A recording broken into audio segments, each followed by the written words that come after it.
السلام عليكم ورحمة الله تعالى وبركاته.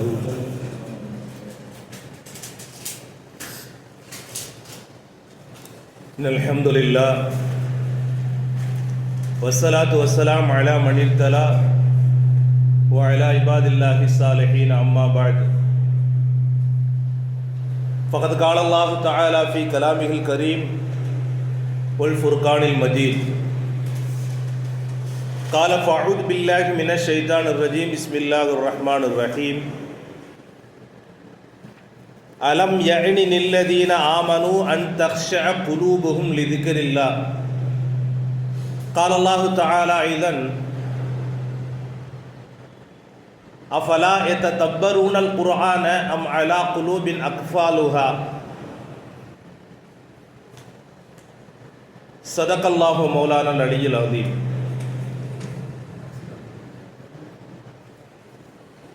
கண்ணியமும் மகத்துவம் மிக்க அல்லாஹ்வின் நல்லடியார்களே, புகழுக்கும் புகழ்ச்சிக்கும் சொந்தக்காரனான அல்லாஹ் ஒருவனுக்கே நிறைவாக அமையட்டுமாக. அவனுடைய அருளும் கிருபையும் இருளக நாயகம் ரசூலுல்லாஹி ஸல்லல்லாஹு அலைஹி வஸல்லம் அன்னவர்களின் மீதும் அன்னவர்களின் வழிகாட்டுதலை விரும்பி ஏற்றுக்கொண்டு அதனுடைய உன்னதத்தை உணர்ந்து கொண்டு வாழ்ந்த சத்திய சஹாபாக்கள், தாபியீன்கள், தபஅத் தாபியீன்கள், ஏனைய நல்லடியார்கள், குறிப்பாக மகத்துவமான இந்த ஜும்மாவுடைய தினத்தன்று இறை இல்லத்திற்கு வருகை புரிந்திருக்கக்கூடிய இனி வரவிருக்கின்ற நம் அனைவர்களின் மீதும் இறைவனுடைய அன்பும் கருணையும் மகஃபிரத் என்ற பெரும் மன்னிப்பும் என்றென்றும் நிறைவாகவும் நிலையாகவும் என்றென்றும் நம் மீது நின்று நிலவட்டுமாக. ஆமீன். கண்ணியமிக்கவர்களே, அல் இஸ்லாமு அன் நசீஹா என்பதாக நபிகள் நாயகம் ஸல்லல்லாஹு அலைஹி வஸல்லம் அவர்கள் சொல்லுவார்கள். இஸ்லாம் என்பது, இந்த மார்க்கம் என்பது உங்களுக்கு நலவை நாடக்கூடியதாக இருந்து கொண்டிருக்கிறது என்பதாக சொல்லுவார். எங்கிருந்து பார்த்தால் என்பதை விட எங்கிருந்து அதை சிந்தனை செய்தாலும் ஒரு நலவின் பக்கமே அதனுடைய முடிவாக இருக்கும்.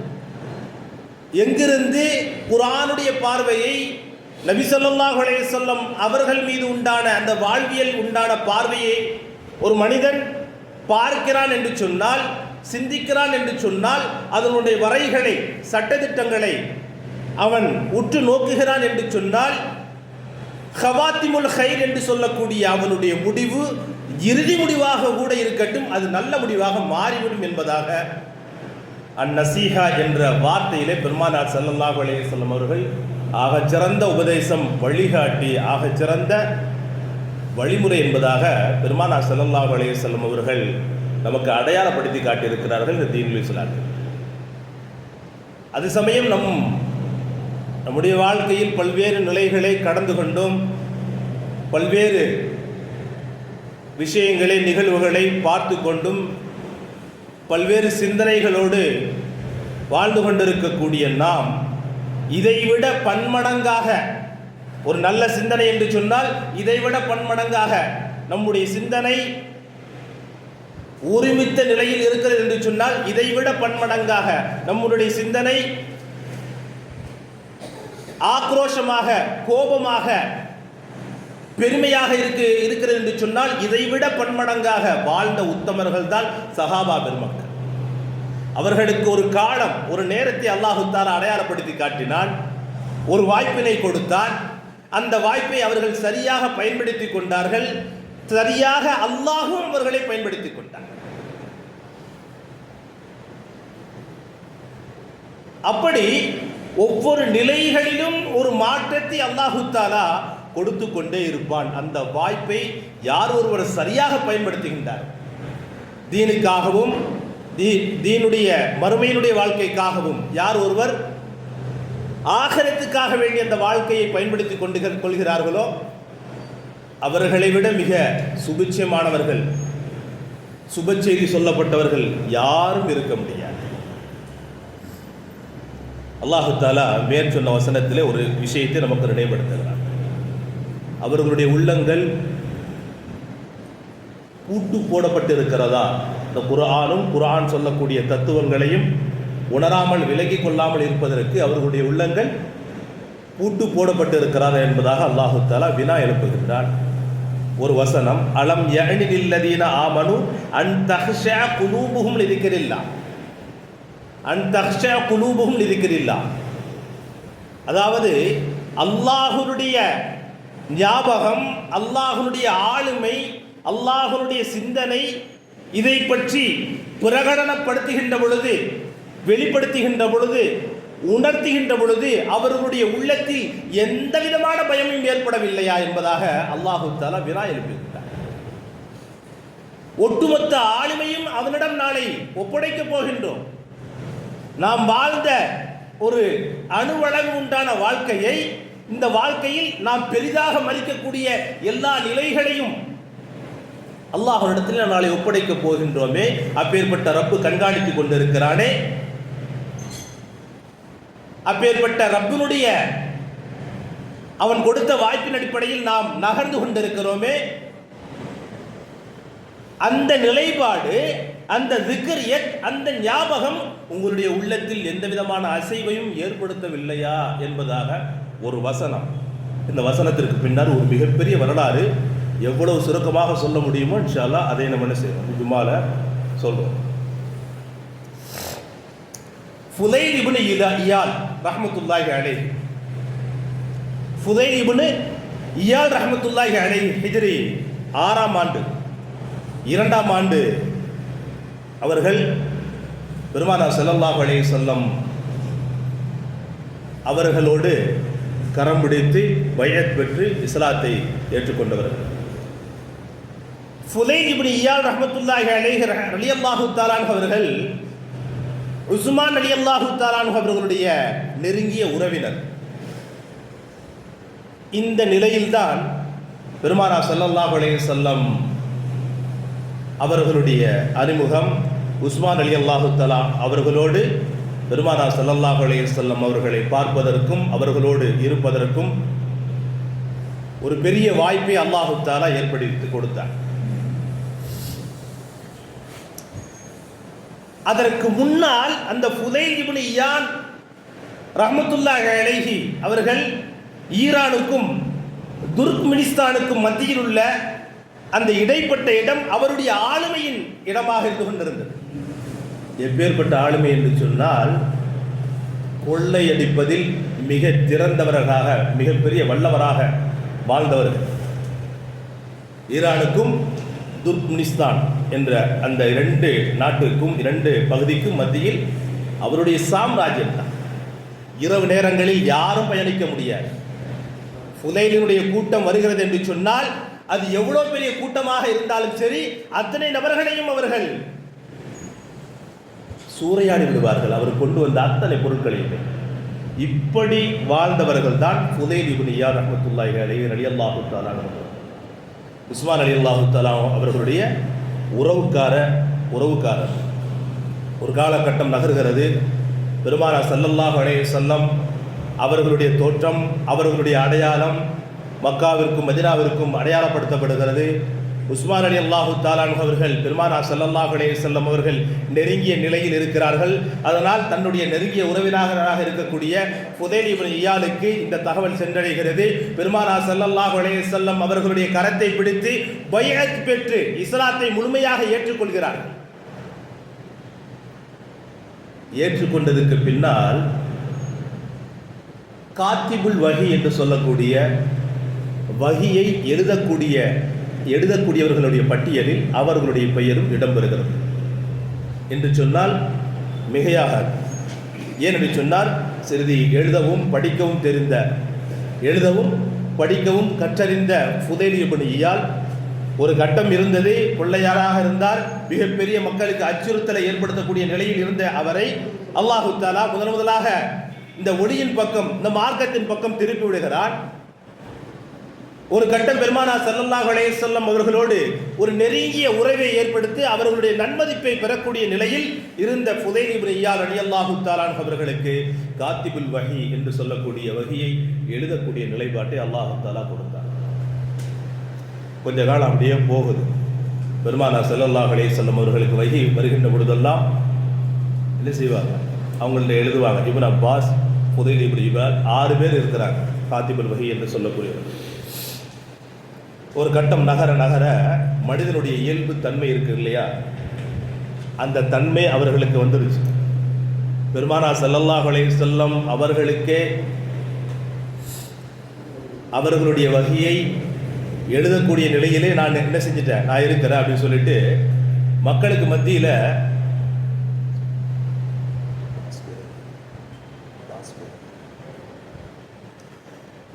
மத்தியில் பெருமை அடிக்க ஆரம்பிச்சிட்டாங்க. ஒரு பகுதியில் அவர் சார்ந்த நபர்கள் இருப்பாங்க இல்லையா, அப்போ அவங்கள்ட்ட எல்லாம் போய் சொல்றது, நபி ஸல்லல்லாஹு அலைஹி வஸல்லம் அவர்களுக்கு என்ன செய்யறது, நான் தான் என்ன செய்யறது, அவங்கள சொல்லக்கூடிய வகையெல்லாம் எழுதி தர்றேன் அப்படின்ற அந்த பெருமை என்ன செஞ்சிருச்சு, ஒன் பை ஒன்னா அப்படியே ஒரு ஃபவுல்ட் ஆயிடுச்சு. ஒரு நிரப்பமான சூழ்நிலையில என்ன செஞ்சிருச்சு, அது ஆகி அவரை ஒட்டுமொத்த முகஸ்துதிக்கும் ஆளாகி போயிட்டார். முர்த்தத்தாக ஆகக்கூடிய நிலையிலேயே மாறக்கூடிய ஒரு நிலையை மக்களுக்கு மத்தியில் பெரும் கொந்தளிப்பும் பெருமானார் ஸல்லல்லாஹு அலைஹி வஸல்லம் அவர்கள் மக்களுக்கு மத்தியில் எடுத்து சொன்ன எல்லா நிலைகளையும் கொஞ்சம் கொஞ்சமாக இவர் மாற்று கருத்தை முன்வைத்து அவர்களுடைய சொன்ன கருத்தியலுக்கு மக்கள் எல்லாம் குழப்பம் அடையக்கூடிய நிலையை ஏற்படுத்திவிட்டார் ஃபுதைல் இப்னு இயாத் ரஹ்மத்துல்லாஹி. ஒரு கட்டம் நகர்ந்ததற்கு பின்னால் உஸ்மான் ரலியல்லாஹு தஆலா அன்ஹு அவர்கள் பெருமானார் ஸல்லல்லாஹு அலைஹி வஸல்லம் அவர்களிடத்திலே என்ன செய்றாங்க, அழைத்து கொண்டு வர்றாங்க. இது எப்பனா ஃபதஹ் மக்காவுக்கு பின்னாடி, அதாவது மக்கள் என்ன நிலையில ஆயிட்டாங்க அப்படின்னா, ஒரு ஃபதஹ் மக்காவுக்கு பின்னாடி இந்த ஃபுதைல் இப்னு இயாதை நாம் கண்டோம் என்று சொன்னால் அவர் கஅபத்துல்லாஹ்வுடைய திரையை இழுத்து பிடித்தாலும் என்ன செய்யக்கூடாது, அவர்களை மன்னிக்கவே கூடாது என்ற நிலையிலேயே பெருமானார் ஸல்லல்லாஹு அலைஹி வஸல்லம் அவர்களை தவிர்த்து மற்ற சஹாபாக்கள் எல்லாம் கங்கணம் கட்டி இருந்து கொண்டிருக்கிறார்கள். ஆனால் உஸ்மான் ரலியல்லாஹு தஆலா என்ன செஞ்சாங்க, கொஞ்சம் கொஞ்சமா பேசுறாங்க. ஃபுதைல் இப்னு இயாத் ரலியல்லாஹு தஆலா பேசி என்ன செஞ்சுறாங்க, பெருமானார் ஸல்லல்லாஹு அலைஹி வஸல்லம் அவங்கள்ட்ட அழைச்சி கொண்டு வந்துட்டாங்க. நபி ஸல்லல்லாஹு அலைஹி வஸல்லம் அவர்கள் அல்லாஹ்விற்கு அடுத்த நிலையில் மன்னிப்பு தன்மையை நிறைவாக கொண்டவர்கள் நபிகள் நாயகம் ஸல்லல்லாஹு அலைஹி வஸல்லம் அவர்கள் இல்லையா. எவ்வளோ மன்னிச்சாங்கன்றத அளவுகோல்லாம் கிடையாது, இந்த உலகத்தில் யாராலுமே மன்னிக்க முடியாது. அல்லாஹ் தன்னுடைய அடியானை எவ்வளவு நிறைவாக மன்னிக்கின்றானோ அதற்கு பின்னால் எந்த மனிதனாலும் பெற்ற பிள்ளையாக இருக்கட்டும், பெற்றெடுத்த தாயாக இருக்கட்டும், இதைவிட உன்னதமான உறவு என்பது இல்லை. இவர்கள் கூட தன்னுடைய பிள்ளையோ தன்னுடைய தாயோ மன்னிக்க முடியாது. அதைவிட அதிகப்படியாகவே பெருமானார் ஸல்லல்லாஹு அலைஹி வஸல்லம் அவர்கள் ஜஹிலியத்தாக மடமையினுடைய நிலையிலேயே மக்கள் செய்திட்ட தவறுகளை எல்லாம் மன்னித்தார். பெருமானார் ஸல்லல்லாஹு அலைஹி வஸல்லம் அவங்கள்ட்ட ஃபுதைல் இப்னு இயாதை அழைத்து கொண்டு வரப்படுகிறது. உஸ்மான் ரலியல்லாஹு தஆலா மறுபடியும் சொல்றாங்க, மீண்டும் சொல்றாங்க, ரசூலுல்லாஹ்ட்ட போய் முசாபாஹா செய்யுங்க, பையத் செய்யுங்கன்ட்டு. ஒரு தடவை சொல்றாங்க, 2 தடவை சொல்றாங்க, 3ஆவது தடவை யா ரசூலல்லாஹ் எப்படியாவது அவர் மட்டனை குழம்பி போய் என்ன செஞ்சிட்டாரு, மக்களுக்கு மத்தியில் ஒரு குழப்பத்தை ஏற்படுத்திட்டாரு, நீங்கள் மன்னிப்பை வழங்குங்க, அவர்களுக்கு மீண்டும் பையத் கொடுங்க, அவர் மறுபடியும் என்ன செய்யட்டும், பையத் பெற்றுக்கொள்ளட்டும், உறுதிமொழி எடுத்துக்கொள்ளட்டும் சொல்கிறாங்க. இங்கே அற்புதமான ஒரு வார்த்தை பெருமானார் ஸல்லல்லாஹு அலைஹி வஸல்லம் பயன்படுத்துவாங்க.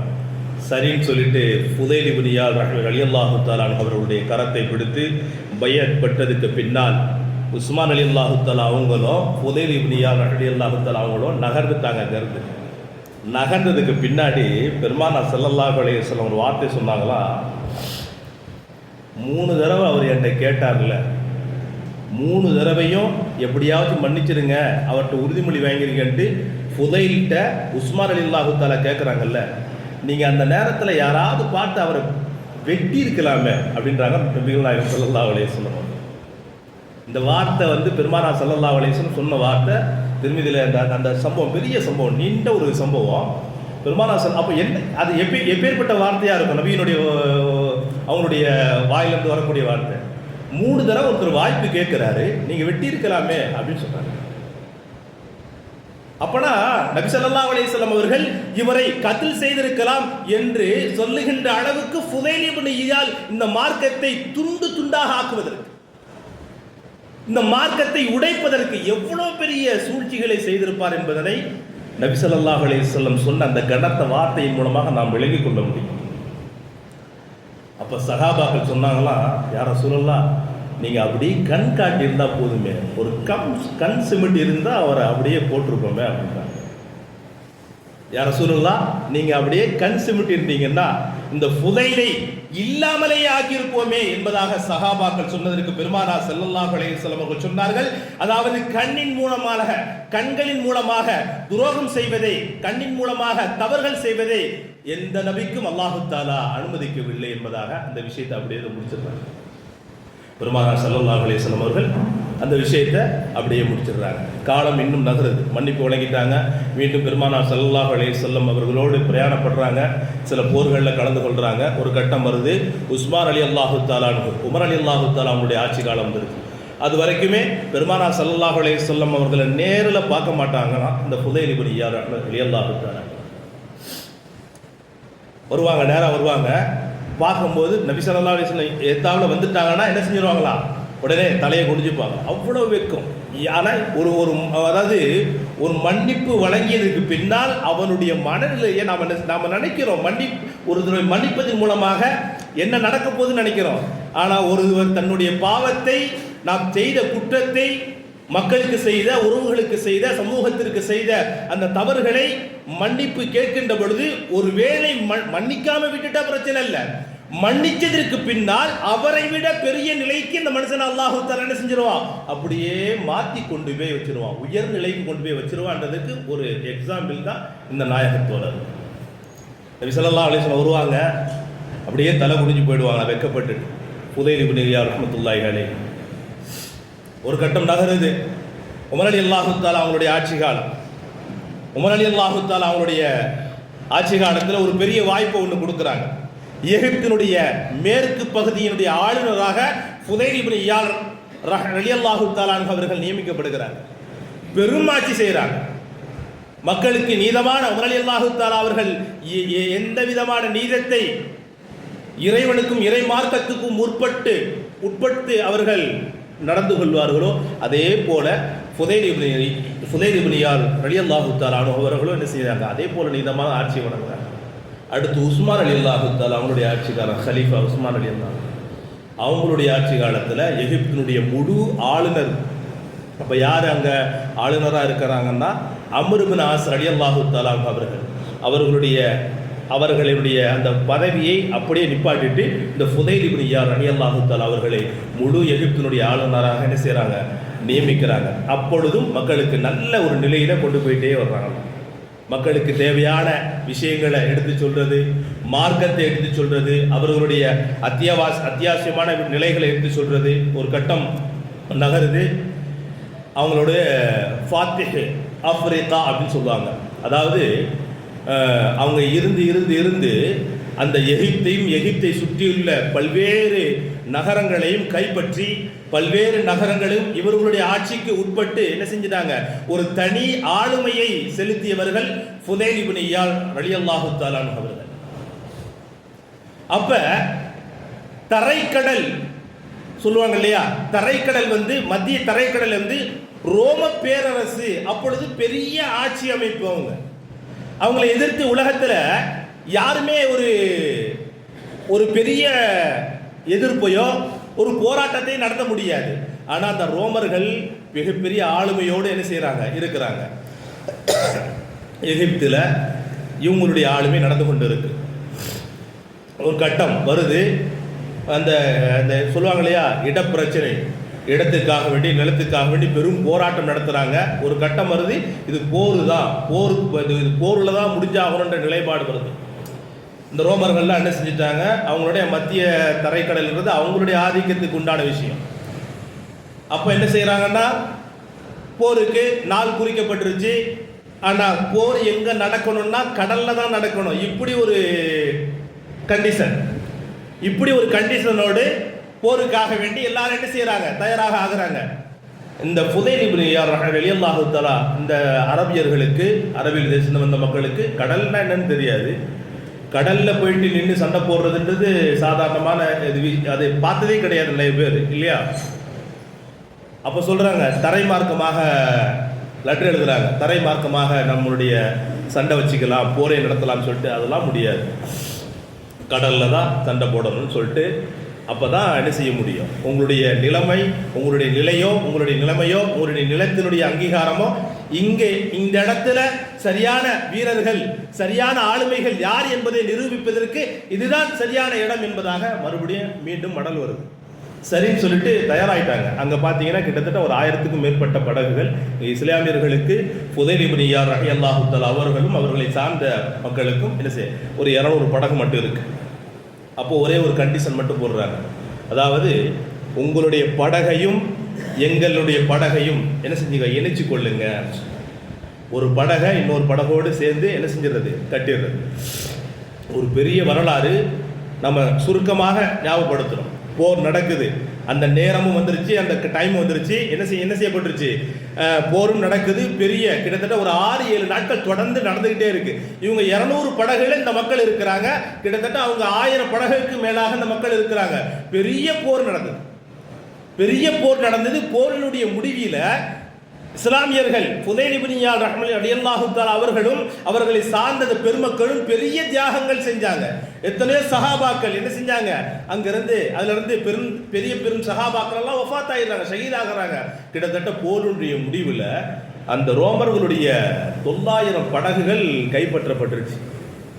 900 படகுகள் கைப்பற்றப்பட்டு ரோம பேரரசு ஒரு ரவுண்டு அப்படியே சுற்றி என்ன செய்துச்சு, ஃபுதைல் இப்னு இயாத் பெரும் ஆட்சிக்கு உட்பட்டு அந்த ரோம பேரரசு அப்படியே கைமாறு.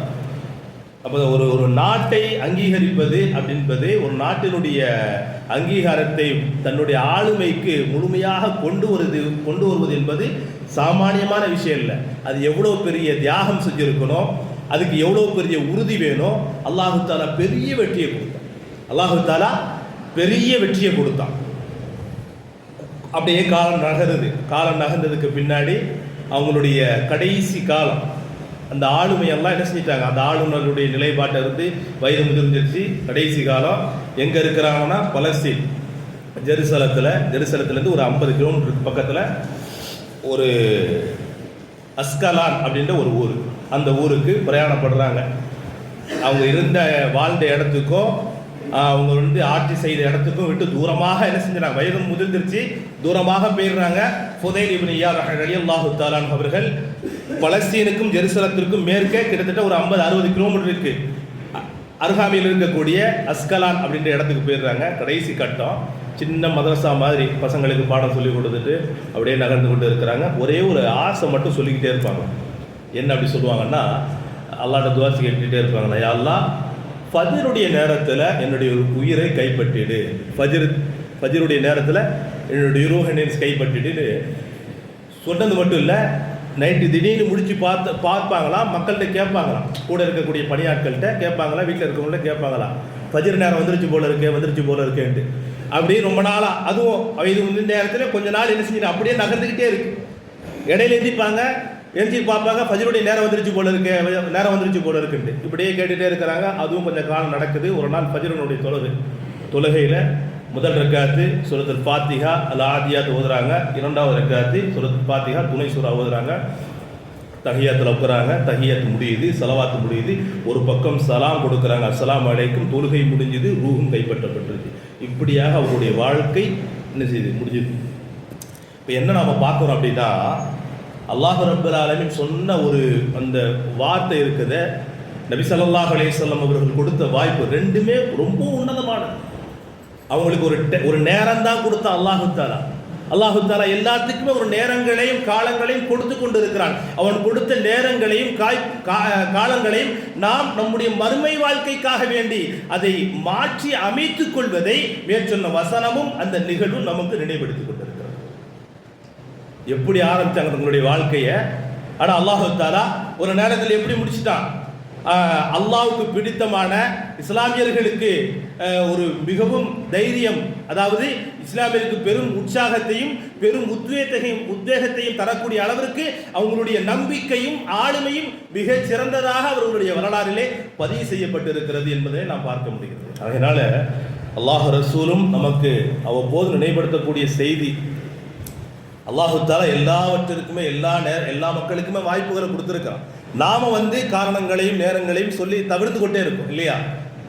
எல்லாத்துக்குமே சஹாபாக்கள், அதுக்கு முன்னால் வந்த நபிமார்கள், எல்லா மக்களுக்குமே எல்லா அவங்கள விட நாம பெரிய வேலையும் செய்யலை, அவங்களோட பெரிய பிசினஸும் பண்ணலை, அவங்கள விட பெரிய அளவுக்கு நாம் என்ன செய்யலை, நேரங்களையும் காலங்களையும் உழைப்பையும் போடலை, அவங்களோட ஆக கம்மியாக தான் நம்ம உழைச்சி கொண்டு இருக்கோம்.